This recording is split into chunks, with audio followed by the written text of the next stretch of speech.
Yes, back in the building. You almost pulled me out my chair. Yep.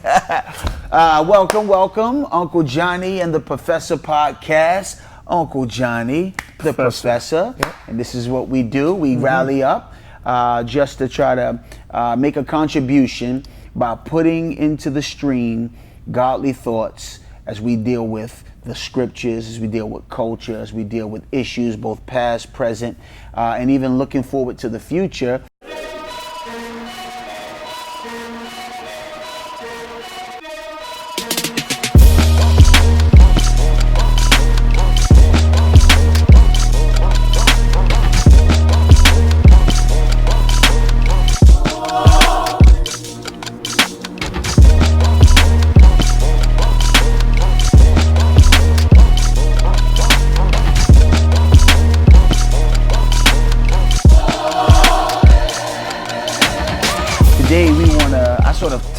Titled this, you were like, what's one we can do? And I said, man, a good way to sort of frame today's episode is the church that hip hop built. The church that hip hop built. And let me just start by just saying that I have a love-hate relationship with hip hop. For one, I love the story of hip hop. I love its story, its journey. The fact that hip hop was originally an alternative to the gang violence in New York City, and it became marked by a virtue of steering people away from street life to something more creative. There's a battle element within hip hop. So its story, the fact that it was an alternative to gang violence, the fact that it was a platform provider for people who didn't have a voice. Right. There was a time when the academy, right, in this time, you had to come through you had to come through the academy in order to sort of make your mark through, especially artistically. And so hip hop provided people with a platform to be able to speak, the disenfranchised and voiceless. How about the fact that it gave you a window into an existence that you may have been not familiar with? I just think about the fact that hip hop sort of provides you an insight into the street life or the inner city life or black culture, and so I love his story. I love his people. When I first moved to Philadelphia, I saw the hip hop presence within Philadelphia, and I remember seeing dudes with shape-ups that were crisp, backpacks, cargos, boots in the summertime. I said, yes, it's something about this people and their styles, their vibes that I ended up, really resonating with. And I love the fact that, it's marked by talent, it's marked by art, it's marked by just creativity. This is a people that are known for their improvisation. The fact that hip hop improv, and that just happens because people in the city had to improvise. It's to hang that milk crate up on the telephone pole. We've got a basketball court. Even though it's square. right. Hey, it's take that refrigerator box, open it, make it flat, and let's break dance and let's gather a crowd. So I like that, man. But I also kind of struggle with hip hop as well, because I hate the fact that it has become marked by more vice than virtue. I hate the fact that when you think hip hop, what comes to some people's mind is breaking the law, or what comes to some people's mind is degrading women, or vulgarity, profanity, something you don't want your quote unquote kids to listen to. I hate being typecasted by it. I hate that it's known for immaturity and not maturity. Especially, let me ask you something. Yes. Because there's critics who would say that's not unique to hip hop. Right. It's definitely. So in other words, like, we would say that, but that's something that's been placed on hip hop wrongly, because there are vices in other cultures and other music genres. Like, so rock led long before hip hop, I guess before hip hop took flight, and it had similar vices that kind of characterized it. What was it? Drugs, sex, and rock and roll. Right. You know what I mean? Like, absolutely. That was. You think hip hop's been wrongly tagged with this idea that it's more vice than it is virtue? I think this goes back to the issue of black and white realities in America. Really, proportionately, more white people are on government assistance than blacks. Yet when you think of people who are draining the system of the government, sometimes you think, oh, that's black people. You know, they're poor white people, they're poor black people. When you think of poverty, you think black. You know, so I think it's the same thing. It's when you think vice saturated rather than virtue oriented, you know, and you think about the music, some people don't think automatically rock. Maybe there was a time when that was the case. I mean, rock. This is going to be crazy. Satan was welcome in rock. Like that's no, and even though the church did wrestle with that. The church did have their time wrestling, believing rock to be inherently demonic and satanic. So it's not that hip hop is the only thing. It's just that why did, in the time when hip hop actually became acceptable in the mainstream, the hurdle it had to get over was it was deemed to be a threat, not something that's positive. By society in general? Society in general. I'm just making sure. Yeah. Are you talking about the church? Well, interestingly enough, I think it started society in general. But I think that the church, long after society was starting to wrestle with the fact that, no, there's good there too, the church still saw it as primarily marked by vice, which is why it took a long time. After it was what it was in society, the church still had it cultural at arm's phenomena, length. and yet the church never even recognized. And did not like become educated. So this is sort of my issue, even to the point where part of my love-hate relationship with is when you're typecasted by hip-hop, people think it's just young, it's just immature, it's young people, especially in the church. This is not so much in society, because in society, hip-hop sort of had a incubator where it could mature, or it could walk the steps or ascend the steps of maturity. And the maturity wasn't necessarily even a good maturity. It was the maturity of the club scene, so where you had to be 21. And hip hop was basically the theme music of a certain club scene and a strip club scene. That's very, prevalent in hip hop. So you would have somebody who's 21 and he would be automatically introduced to the mature audiences only. And yet for some people that's actually immaturity. And so when you're a Christian who's marked by or intersecting with hip hop, often people in the church think, oh, the only thing its primary value is for our young people. Its primary value is for our young people. And so here you are, 30-something years old, and now 40-something years old, and people still say, my young people would really like it if you would do some hip hop. And you say, do you realize that hip hop is the worldview of a group that can go far up as in their 50s and 60s, I think it's interesting because that was one of the things that kind of I was challenged with probably about 10 years ago, being one of the older dudes in our community and in our sphere, our group, and getting older, but realizing like there was a time when hip hop didn't allow you to get older. It was about always being young, the new young artist. Once you got a certain age, it was, they're going to fall off. Or they would make you fall off, and they would push the older sages out. There weren't many things that I think the culture thought older, seasoned hip hop people could contribute to the culture. And so it's interesting. This whole Uncle Johnny thing that I'm wearing right now was a result of me coming to understand, you know what? Somebody needs to deliberately break that, because it was also in the church and in the sphere of believers. It was the same thing. You couldn't grow up and be a mature person in hip hop with a whole lot to contribute, as is the Christian tradition. And so I was like, you know what? Somebody, you need to be an uncle. Like, people need to deliberately understand that the body is diverse, and not just color-wise, age-wise, because the kingdom's not like that. Absolutely. How many times have we heard godfathers of Christian hip hop, and then somebody will slip of the tongue and they'll say grandfathers. They'll say, hey, he's the grandfather. Yeah, he the grandfather. Yeah. No. I say, hey, easy. Something else that'll happen because they won't let you get older. You know, you're talking to them now and they'll keep referring back to when you were young. They'll take your music from when you were young. They'll talk about your impact when it was when you were young. And they don't know how to let it continue. They move on to who's young and who's hot.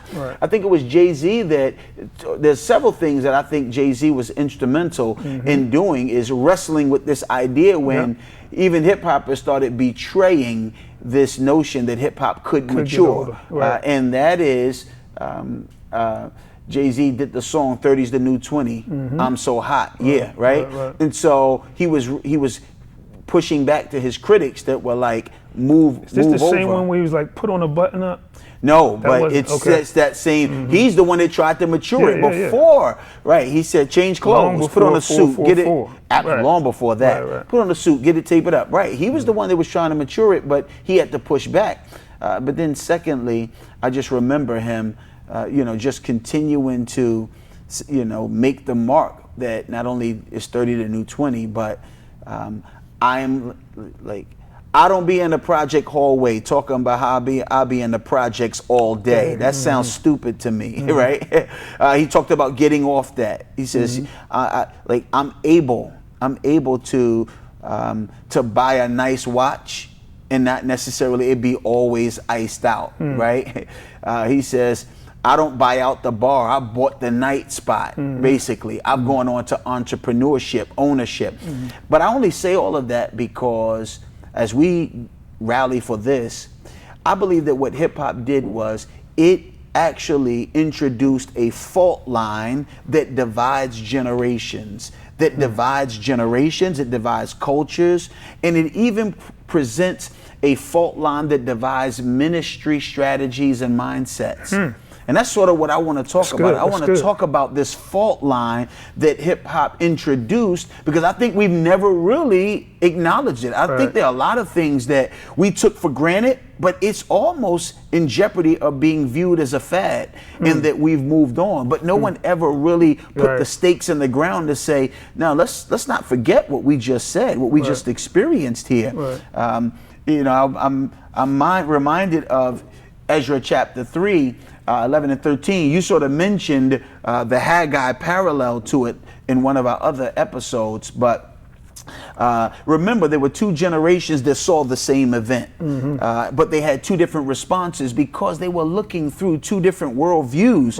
Remember Ezra 3:11, and they sang responsively, praising and giving thanks to the Lord, for he is good, for his steadfast love endures forever toward Israel. And all the people shouted with a great shout when they praised the Lord, because the foundation of the house of the Lord was laid. But many of the priests and Levites and heads of fathers' houses, old men who had seen the first house, this is the first temple, wept with a loud voice when they saw the foundation of this temple being laid, though many shouted aloud for joy, so that the people could not distinguish the sound of the joyful shout from the sound of the people's weeping. For the people shouted with a great shout, and the sound was heard far away. Could you imagine that melting of two different expressions? Absolutely. To where you can't even distinguish? Absolutely. And this is what I'm saying. This is the result of two different generations living on a different side, or like the opposite side of the fault line. So this would be where the exile in the second temple would create a permanent fault line, so that if you saw the first one, you viewed the second one differently. If you saw the second one, you just heard about the first one, but you weren't formed by it. Your identity wasn't formed by it. That would be the same thing we see with Gideon in chapter 6, where Gideon says to the angel of the Lord, he says, if God is with us, where's all the things our parents told us about? So in other words, we heard about it. Our parents witnessed it. Where is what they told us about? And so a lot of times we're shaped by our something significant that happens. And the question is, do we share them, or are we on the same side of the fault line? Or are we on a different side? Let me give you an example. My father and I, we share the same faith, But the hip hop fault line came so that our subcultural influences were vastly different. So I'm gonna give you this example. My father and his father at 30 looked similar. Same suit, same tie. Again, his new version, but suit and tie. 30 something, aiming for some sort of career. My father went on to be an accountant, but if you put his picture at 30, when he's in his nice suit and tie, he looked like the new school version of his father. Same fault line. This would be what they say is because they shared a civil rights era vibe. That was them. Time out. Yes. Would your father say that? Or is that your assessment? Well, the only reason I'm asking is, I wonder if your dad in his day would say, though you might see it 20 years later and say, they're the same. Excellent point. From your dad's perspective, I'm totally different because my collar's thicker. My pants are what is this? Yeah, bell bottoms. Bell bottom. But in our minds, we looking back no, they probably the same. Well, I'm just clarifying. I'm not merely talking style. So I'm not merely talking style. So all things sort of recycle, right? So what I'm talking about is being shaped by an era that you relate to. And there not being a more significant era that would make you relate more to the Second Temple period. You may still be able to look back at the fact that there was a first temple, but you were formed by the changes, either the first or the second. So let me give you another example. Me and my son, right? So my father would look at my desire for style and he would say, that looks whack, basically. He didn't, it's not like he would go out and get me a coat like he would wear, and I would feel like I don't want this coat, right? Well, the same is not true with me and my sons. My sons and I look at the same coat and say, isn't that hot? You see? Snoop Dogg. What is that? Well, this is what I'm suggesting. I'm suggesting that we're on a certain side of the fault line where we're sharing a subcultural reality that is not so on the other side of the fault line. But I think the same thing is true on their side of the fault line. I think, again, a son who's, again, 40 goes to his father who's now, let's say 60, and he says, hey, Dad. And he goes and he has a suit. Again, my uncles, I looked at their pictures. I looked at them. Their pictures look very similar. Grandfather in the suit, they're in the suit. On Sunday, they got this, and it's their clothes of choice. It's their music of choice. It's who's on the wall. It's the same leaders. Again, we call it one is of the civil rights era, the church that was marked by this and produced the civil rights heroes. So you got to think that during the civil rights era, 50s and the 60s, they were all struggling for the same thing. They were all, and again, the sons would look at the struggle and see their father struggling, and their sons were able to appreciate the struggle and continue based on the struggle. I did not see them struggle. My father told me about life in the South under this. I never saw it. So I just heard it. But he saw it. He saw his mom being the help. He saw his mom. So he witnessed it. They're on the same side of the fault line of the civil rights era. Well, the hip hoppers have a different set of forming realities.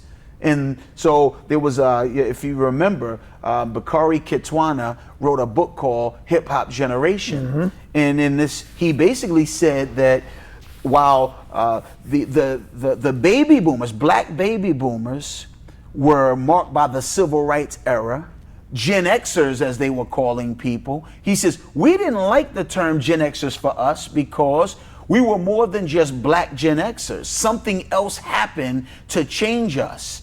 Whereas the baby boomers all could resonate with the civil rights. The Gen Xers, again, only heard about the civil rights era. So what happened, and then he suggests that hip hop happened, that the next thing that would come on the scene, birthed out of the black community, that would form new identity, that would form it. I like what he says here. He says that it's the hip hop generation, predominantly African Americans born between 1965 and 1984, who came of age in the 80s and 90s and who shared a specific set of values and attitudes. That's his definition. So here's the deal. Now fast forward. Snoop Dogg and Bow Wow. You got a 40-something-year-old, let's just say it was a 40-something-year-old and a 20-something-year-old, and the 20-something-year-old wants to be exactly like the 40-something-year-old, just a 20-something-year-old version of it. You see? They're not, Snoop is not trying to change him. He understands Bow Wow's subcultural vibe because it's on the same side of the fault line, right? Same thing. 50 Cent and his son. I remember on The Source when they had 50 Cent and his son had the same headband and the same headband as him. They're basically a small version. It was back in the days when they had little kids in Fat Farm and so you're talking about that. Think about Diddy and his son. They go out, they go shopping together. You think about Master P and Romeo. They go out shopping together. They shared it. Whereas my father and I could appreciate his things, but he would not want to rock the same stuff I was rocking, some version of it. So tell me, because you said this is bigger than fashion. It's bigger than fashion. So we're talking about, we know that hip hop totally just took over pop culture, and basically it was music, it was fashion, it was a worldview. Right. So if it's not just fashion, help me also with what else? What is it else that was translated between these generations? Well, see, I believe the role of music, the heroes, the music, the fashion, the trends, the slang, and the worldview. So someone has said that one of the other things that separates and distinguishes the gender, it was the role of and the advance of technological advances. So again, it's just like the generation now that's coming up. Everything is everything is, So just to paint the picture, put a urban Dr. Tony Evans. When I was, young in spiritual formation, he was Mr. Urban Alternative. And when you thought urban, you thought Dr. Tony Evans. I thought surely he would notice my urban and he would see the correlation. But when I actually met him, and shout out to Dr. Evans, when I met him, I felt like there was some sort of disconnect. There was something he didn't understand about me, even though I tried my best to make sure that, that he realized we're committed to the same substance. But there was something about me. Put us in a room together. Again, how about the people the 30-something-year-old who's in the room with the 30-something who's been shaped or formed by hip hop? Again, they look differently, not only in their dress, but something about the way they carry themselves and what their ambitions are and what community they identify with. So the hip hop generation became the birthing of a hip hop community that then began to spread its culture and its so the culture, that's what we think, what we do, what we wear, it began to spread it more globally. But before hip hop was received, it was popularized by its art form, so its music, and again with that went some of its fashion and some of the other elements, DJing and b-boying. And here's my point. My point is that the church itself, then I believe, was impacted by that same fault line. And that fault line takes two black people who are in the same church, even of the same age, and divides them in terms of what they celebrate, who the heroes are, what their reference points are. So think about it.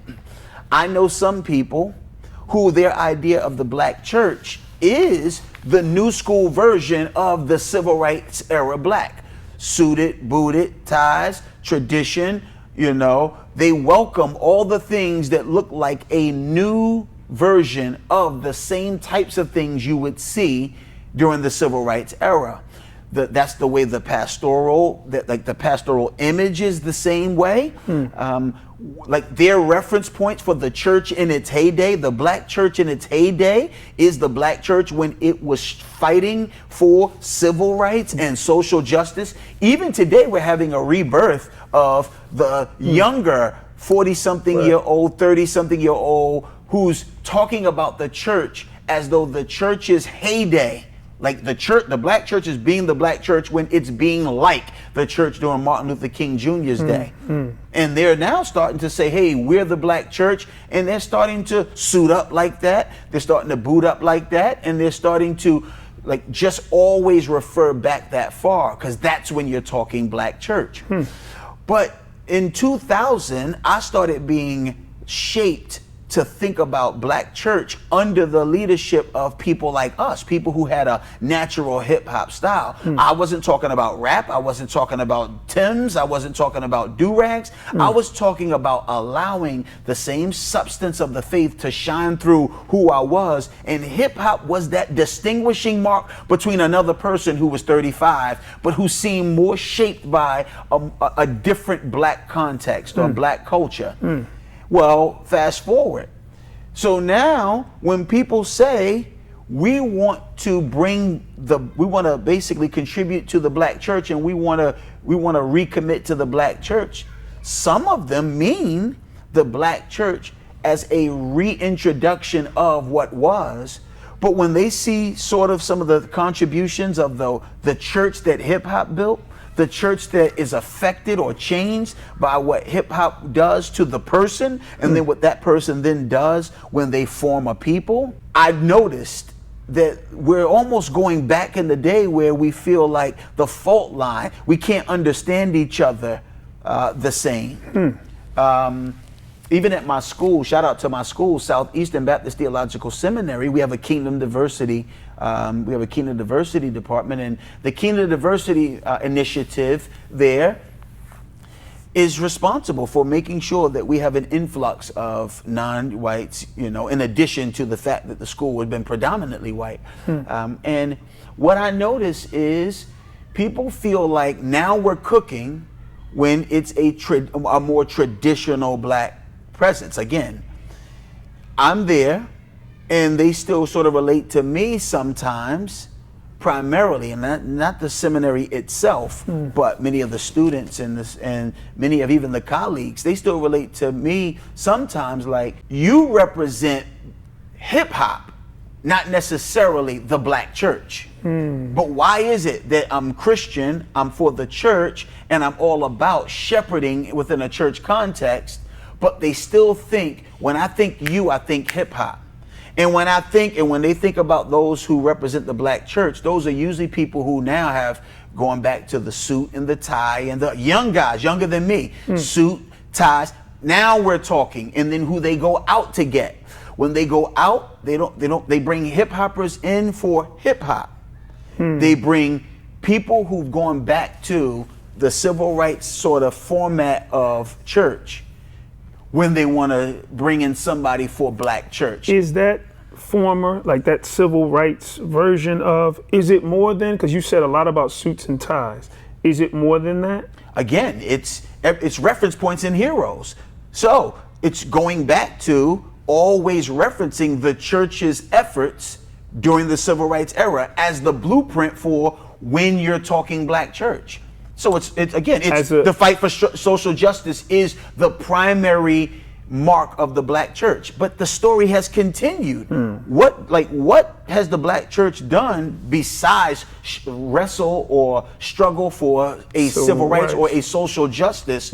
What else has the black church done that's now adding to what you mean when you say the black church is being the black church? Again, how many people leave out all the hip hop contribution? Yet in culture, going back to the patriarchs of hip hop, what they say is after the civil rights, hip hop became one of the marks of black culture, period. Like, in other words, you can't even separate them. It's you can't separate them. And if you do, you've done something crazy. You've done something crazy. Look what Dr. Cornel West, Harvard professor Dr. Cornel West said He said rap music. He was talking about rap music. He said rap music is the most significant contribution that's been made since 1979 by the African American population. So again, it's like just the music alone. Right. But with the music came mindset, slang, styles. Again, so it's not separate from, the music has been the conveyor. But if you look at black culture, now when people think black culture, they think certain dances. So in addition to the rap, they think dances, certain fashions. So in other words, it is fashion often. And this is the problem. Nas, back when he released Hip Hop is Dead, his album Hip Hop is Dead, one of Nas's issues was, he said, hip hop is dead because we seem to be stopping at music, but we're capable of so much more.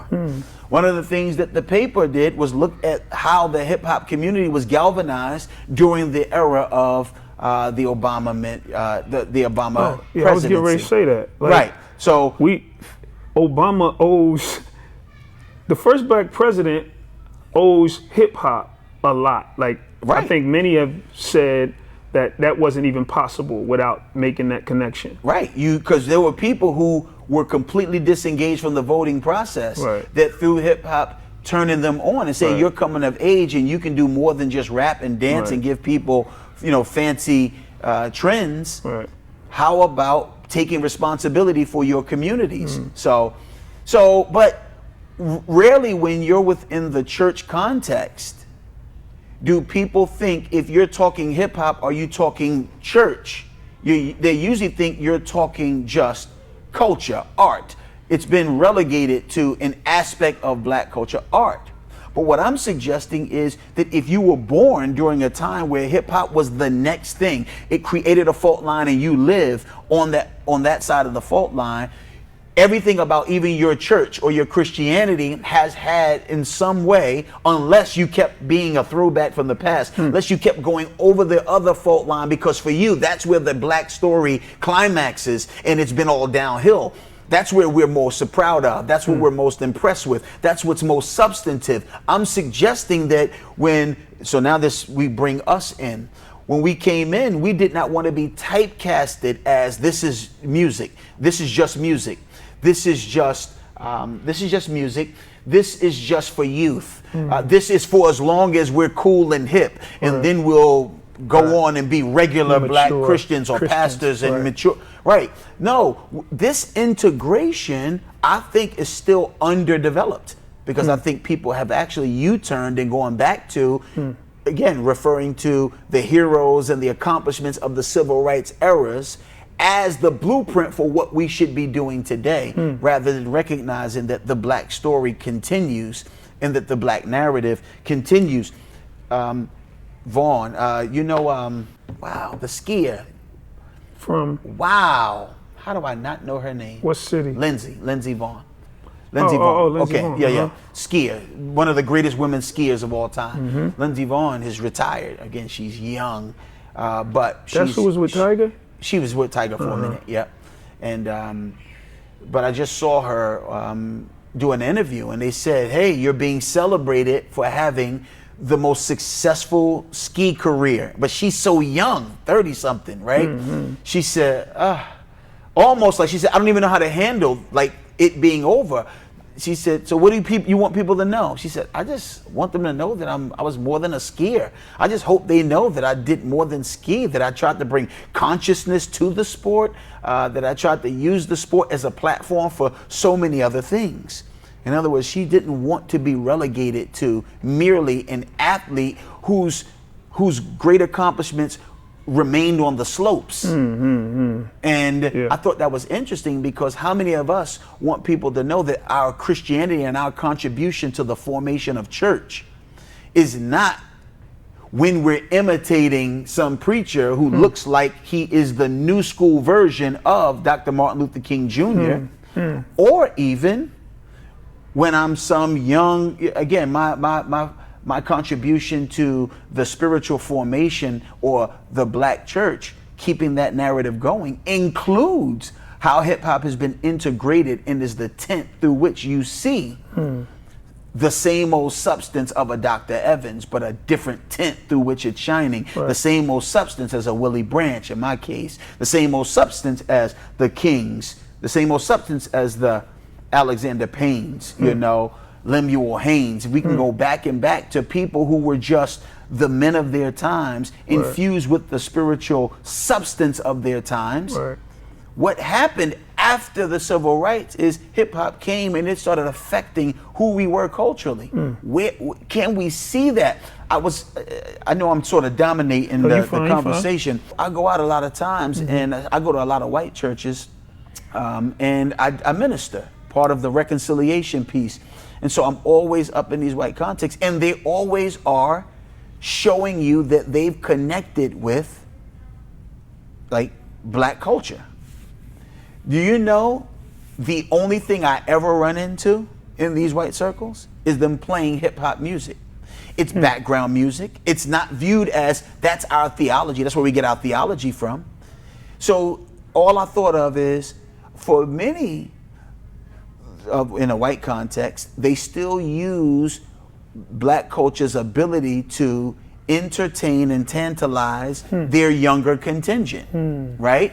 For the most part, they're bringing the rap and the dances of black culture because that's the thing, that's the primary contribution many people come to the black community for.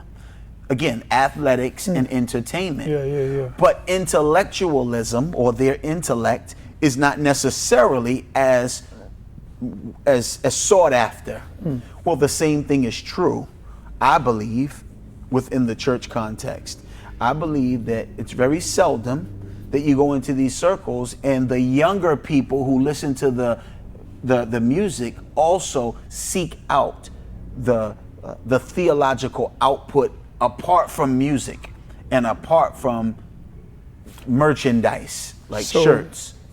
So are you saying, you said younger white church attendees, you're saying they don't seek out minority intellectual voices? And you said young.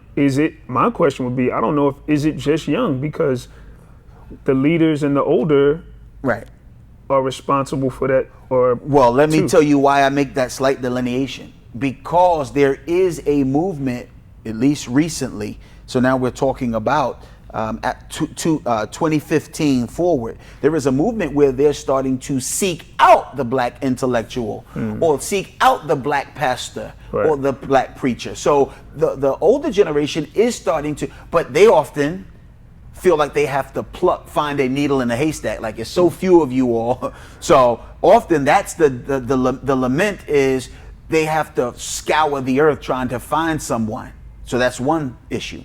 But I'm looking at how what they present to their younger, and the younger, they're on their own now. They got their iPhones, they have their iPads, they're seeking out what they want. Right, I got it. I use them because they're of a generation who they have to now decide, what about black culture, or what about the church that has been created on this side of the hip hop fault line? Are you seeking out just a hooping and hollering preacher who's got a suit who you think reminds you of, now we're talking black religion? Or are you able to discern that hip hop actually has produced, again, even within the black church, there's almost like these two lanes again, and there is this person who hip hop has affected them culturally, but has not diminished them theologically, and has actually been so integrated that you're getting the fullness of the black church as the black church has continued to add to its narrative. I don't even hear my peers saying that. I don't even hear blacks doing that. I know a lot of church planters who still don't really relate rightly to hip hop to me. They still use it primarily as something for our younger people to enjoy, like the music they enjoy. So I don't want to go the other extreme of disregarding the civil rights contribution and that stylistic and that, cultural, but I also say that let's stop acting like our story ended or peaked during the civil rights era. Right. Like a fault line is coming. There's some people who are going to have to learn how to be 100% church and Christian without necessarily it being quote unquote a hip hop church, because that's the other thing. Well, you're saying that this is a hip hop church. No, I'm saying it's the church that hip hop has formed, and it's formed it slightly different than the one that the civil rights formed. But you're saying the big point is, but it's not acknowledged as having. Yes, it's not acknowledged, so and when it's underdeveloped the too. church that hip hop built, people wouldn't even know what you're They talking don't even know what I'm about. talking about, and I think it's underdeveloped. So, but I want to throw that one little in. thing I wanted to share in light of you saying that, because I thought this was interesting. A good friend of ours shared this. You were on this thread. I hope you wouldn't mind us sharing it, Okay. but maybe we'll find that out later. Brother sent us a text and said, "I'm sitting in a room of 14 pastors of new church plants, mostly younger dudes, as we talk about our testimonies and how we came to be pastors. Y'all keep coming up. At least half the dudes have talked about how y'all's music impacted them deeply, helped them to know Jesus and his word better, and was an important part of their path toward maturity and pastoral ministry." He said, sorry. He said, "It's crazy to think about how y'all influenced a whole generation of urban believers. The Lord has used y'all mightily, more than y'all could ever know. The direct impact and then the indirect impact of all the people we will serve. Y'all are loved and appreciated." Again, I don't say that. Sometimes it could come off like I'm saying that to try to pat us on the back. But I'm really trying to talk about the point you made that if you're talking about the black church today and you're talking about the urban black church planter, take our names out. Just say these gentlemen were impacted by hip hop. Some hip hoppers that contributed. I mean, we go to all these different, I got people texting me from all over, going to like the Boulevard and wherever, and they're opening up the conferences, some of them with Heaven's Mentality on the screen and talking about the impact that had on young urban church planners and pastors. Right. Maybe it may be acknowledged slightly. Right. But as a whole, it's something that a lot of people would never even think about when they think about the current black church. Absolutely. Like you said, there's the isolated contribution, and there's we're on the other side of a fault line. You're going to have to contend with this on a broad scale, because there are many who planted churches who believe that the moment you start talking about hip hop's contribution, you're now having a art conversation, a entertainment conversation, a little seasoning, but it's so integrated into who's on the other side. Again, what did the black and then let me say that text was from Trip Lee, so I think that's significant to say his name because of who he is and what he represents, that he was sharing that. But go ahead. Yeah, and you see a Trip Lee who's known almost as much for his preaching as he is his music, because he inherited a legacy of, we're not just here to do music, we're here to do Christ. We're doing Christianity. And that is the gamut. And I just think that needs to affect the way we understand what the black, like what the church is receiving, and receiving people who are on this side of the hip hop fault line, where it's integrated. We have not fully developed talking about this church that hip hop has built, because we still are unclear on either hip hop, church, or where those two finally intersected. People gotta have to realize that there was a time where the church did not receive hip hop, and or hip hop did not honor the church. So there was a time when that wasn't the case. In a prior episode, I spent a lot of time talking about leaders have to be able to help people frame the stakes of the moment. We stopped there and talked about that. So coming right behind what you just said right there, what's the stakes for, like, what's the issue? What's the underlying issue with what you just said about, the importance of the hip hop contribution to the current state of the black church. Right. Some people would say, what's the big deal? Why is that necessary? Why is that needed? Why is it such a bad thing? Right. And I know you haven't used the word bad, but I'm just saying, no. What's the bad thing if someone wants to be Dr. King or somebody still wearing a suit? Nothing. They want to hoop. Nothing. Okay. So remember earlier you said there was a time when hip hop would not let you grow up. Right? And so there would be a 30-something-year-old having to try to be young. Right. And there would be a 40-something-year-old having to try to be young. I remember back in the days when Lil Wayne, Carter, I believe it was the first Carter, right? The Carter 3, maybe it was the Carter 3. I remember when he said, I don't want to be rapping when I'm 35. I don't know if you remember that. That was like old. Right. He like, that was like the thought of it. I remember when all of the guys who are now 40 were laughing at Jay, calling him old and all of that. And now all of them, like the thought of not being able to continue doing and growing.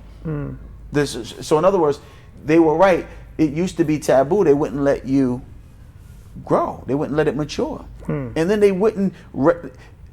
I remember when the Roots, who are in their 40s, many of them, these Black Thought is, I remember he said, hey, we're adults. I don't want to have to bounce. Right. You know, I don't want to have to bounce. We're adults. I want to be able to still, because again, hip hop is not some youth entertainment. Hip hop is the next cultural contribution made by the Black community and accepted and partnered with the Hispanic community, and now has become a global reality. It's more than music, it's more than trends, it's more than slang, but it is all of these things. It's culture. It's been called the hip hop community, hip hop generation. Again, I'm saying it's on the side of the hip hop side of the fault line. And so there are those who came of age and they've put their hands to plows. And so put them in a room and you can prescribe, everybody bring your jeans and your sneaks and your tees, and the hip hopper stands out because you can put him in a room with an African, you can put him in a room with some older, or some guy that's not hip hop formed, and he will look differently. His slang will be different, his mannerisms will be different. So you're saying that the stakes are the ability to contribute because that's what is necessary in a world that is so hip hop dominant. How can a world be so hip hop dominated culturally, and yet some of these same people that live in this world that are in a church community they have no or very little contribution, or they're not allowed to contribute? Absolutely. But I'll say another thing. Here we are, again, 20 years after we came on screaming that we wanted hip hop to know that this existed. Do you get the sense that hip hop is more educated about the Christian who has now been one of the primary engines of church? So again, these churches that have these Christians that have hip hop influence or hip hop integration, do you get the sense that the world is more educated? I'm not asking, do they know Lecrae? Yes, and that's what I'm saying. That's right. Yeah. That's what I'm saying. But are they educated on? Just to know him is not the right. That's my point. Yeah. It feels like we can't think. So why? Why don't they know? Why is it that they have not been educated when we've spent, again, a decade since church planting for me.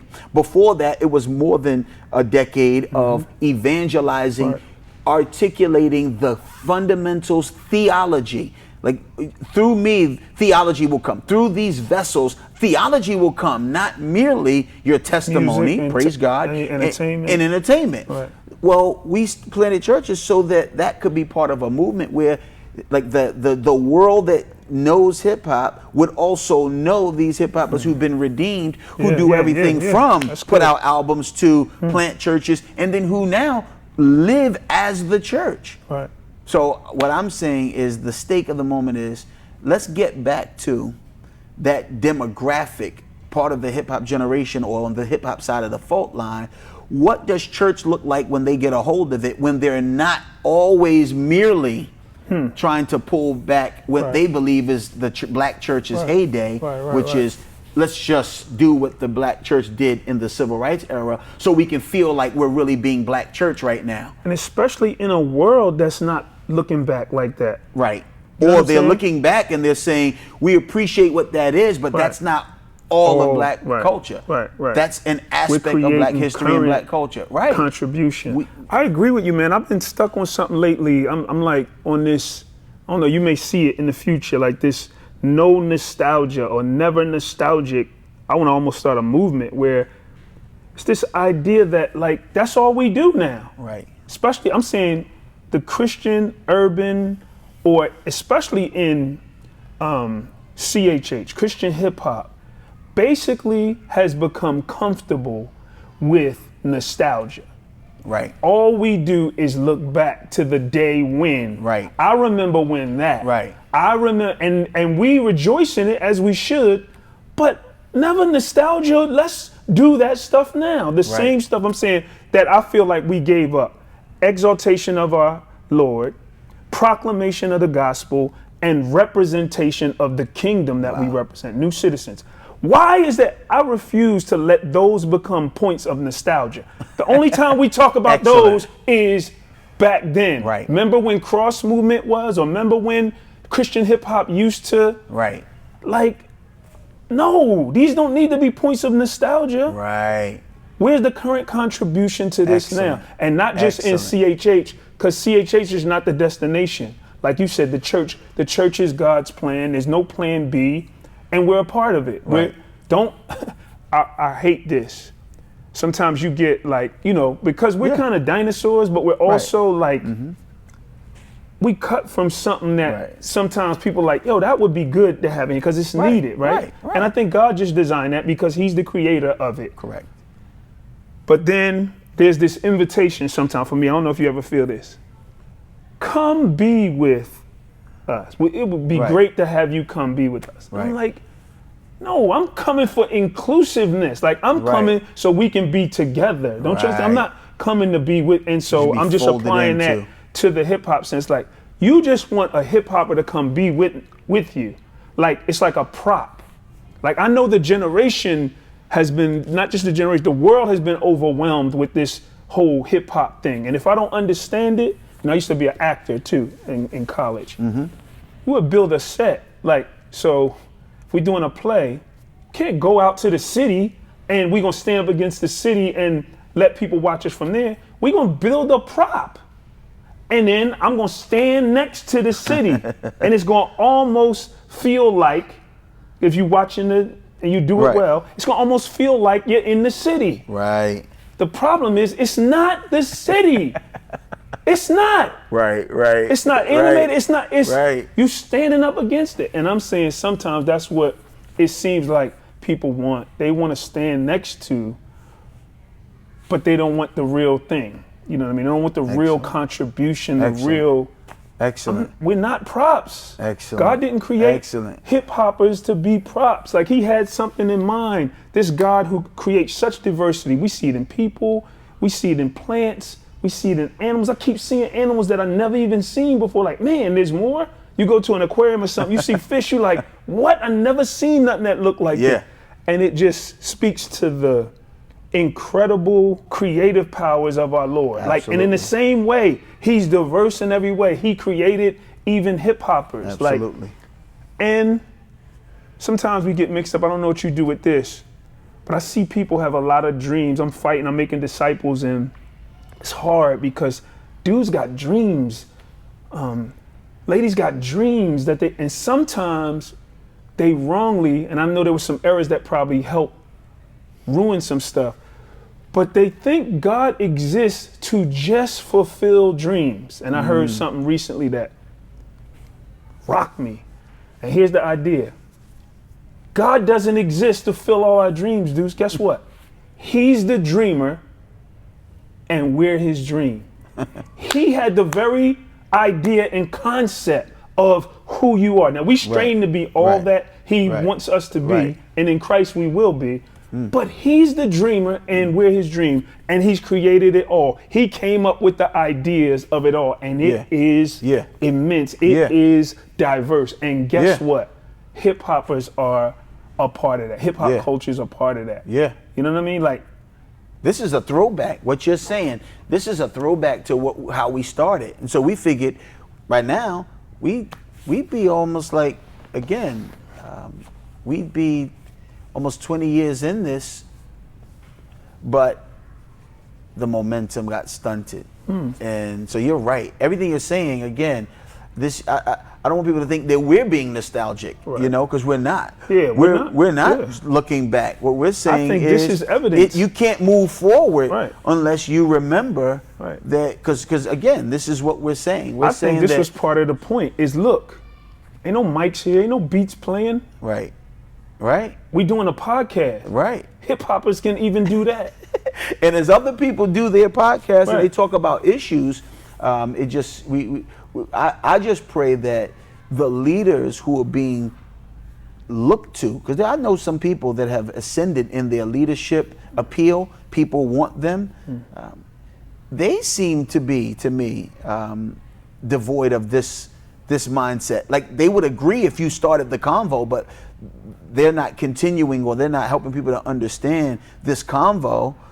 Because maybe some people feel like that's not their soapbox, but I actually think you can't understand where we're going until we get back to recognizing that, again, you got some people that are knocking on 50's door, if not crossing 50's door, that are still very much part of that original hip hop generation, whose very Christianity and the church that they engine, or they're the engine of, again, was supposed to be different. We're supposed to have some element that let you know, oh, I was born on this side of the fault line. Where is that? Because every time I look at the world, I still feel like the world is very unengaged. They may be engaged by a Christian hip hopper. They have not been engaged by the church that hip hop has actually changed and shifted and formed. We should have a similar story. Right now, every time I look at a lot of documentaries, Nas has a documentary, and Wu-Tang has a documentary, and there's the evolution of hip-hop documentary. They all have the same story. A person who existed back, Large Professor, who was back, in the days, back in the 80s and 90s. When he tells a story, it's the same story that the person who's in 2016 is telling. With us, we tell this story, and it's still people who don't know how to tell the story. Like, how do you not know how to tell the story? You know why? Because there's a breakdown even among us, again, our generation, and the people that we gave birth to, or the people that came after us. So, but that's just something to, to consider. There's a church that the hip hop fault line forced to come into existence. And the question is, how do you understand that church? What does it look like? Do we feel like we're on to something, or are we thinking that our story climaxed on the other side of the fault line, so let's just keep trying to duplicate that, rather than acknowledging that, no, we were supposed to continue to develop, because the story has continued. And that is Christianity. That is. It's continuing. That is. Yeah. That is. Can I just say? So, there's a black intellectual named Anthony Bradley. Shout out to Anthony Bradley. I have to confess, I probably am not trekking with where he's been recently. So where he is now, I have not been trekking with him. I haven't either. And let me just, as you're finishing that, so Howard Brown is a good friend of mine. They were roommates in seminary. I've yet to meet Anthony, but a little familiar. But I'm not current either. Right. But go ahead. Yeah. Well, I'm not trekking with him. I differ. I differ with him significantly in some things. However, one of his great works that I want to commend, because they talk about the fault line of when liberation theology, or when liberal institutions began to create a fault line, a mini crack in the black context of black theology. One being a more mainstream or conservative side, and one being a more liberation or liberal side. And he wrote a great work back in the days, and I forget, it was this was released back in 2010, called Liberating Black Theology, the Bible and the Black Experience in America. And I thought he did an excellent job in showing how the liberation theology took a detour from how blacks had theologically thought more dominantly.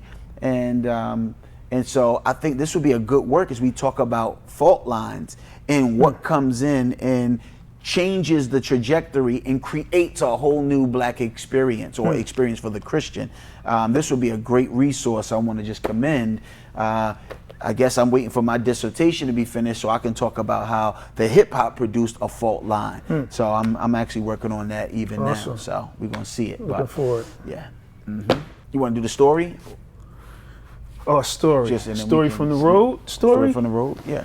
Yeah, y'all know we have. I guess in our short time, we've tried to share some little funny stories to break it up a little. I know we drop a lot of, well, at least the professor does. I don't know if my stuff is as heavy. Because you.